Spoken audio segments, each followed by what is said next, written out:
Some people say that mass immigration into the United States can help reduce world poverty. Is that true?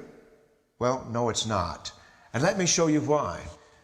This gumball represents the 1 million legal immigrants that the United States has taken every year on average since 1990. Now, who in the world deserves our humanitarian compassion? The World Bank has one measure of the desperately poor of the world. They make less than $2 a day. And how many people make less than $2 a day in the world? Well, let's start with Africa.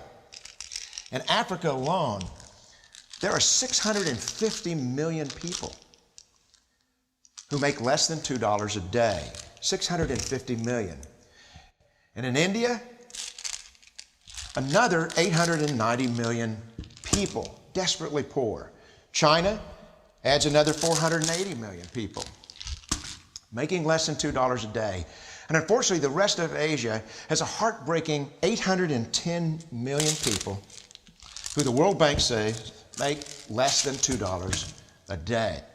And finally, there's 105 million of Latin America's population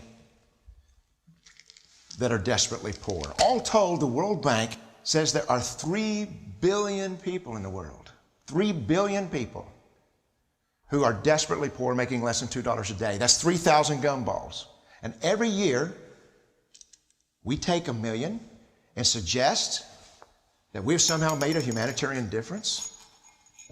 Of course, we don't pull our immigrants from these desperately poor populations, do we?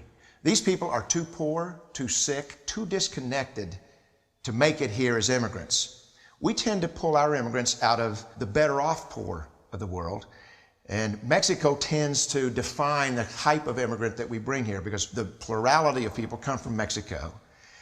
And Mexico is poor.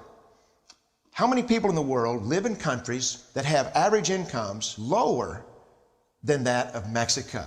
And the World Bank tells us that that number is these 3 billion plus another 2.6 billion people. 5.6 billion people in the world who live in countries with average incomes below that of Mexico. That's 5,600 gumballs. And so what is it that the elites are telling us?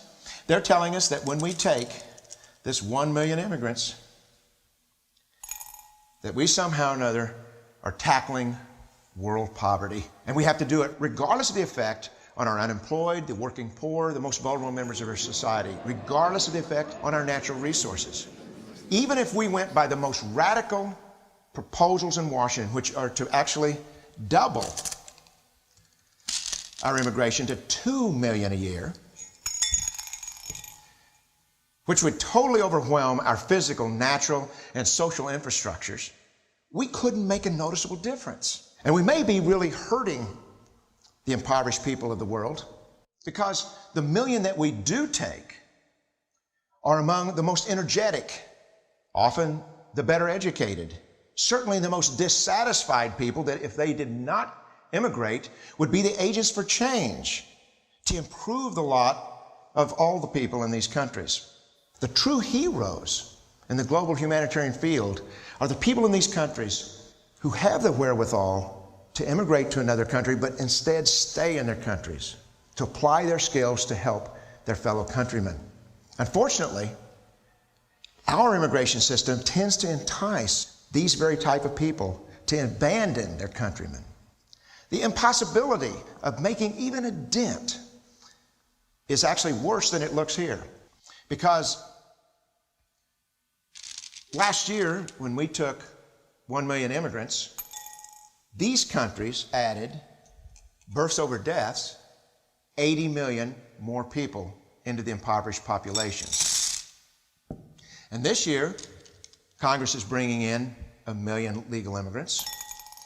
And this year, according to the United Nations, these countries are expected to add another 80 million people. And next year, you can be quite sure that Congress, unless stopped by the American voters, will bring in another 1 million immigrants. And these countries, unfortunately, will be adding another 80 million people. into these impoverished nations.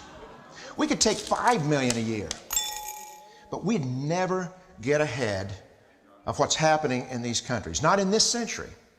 Don't you see? Immigration can never be an effective or significant way to deal with the suffering people of the world.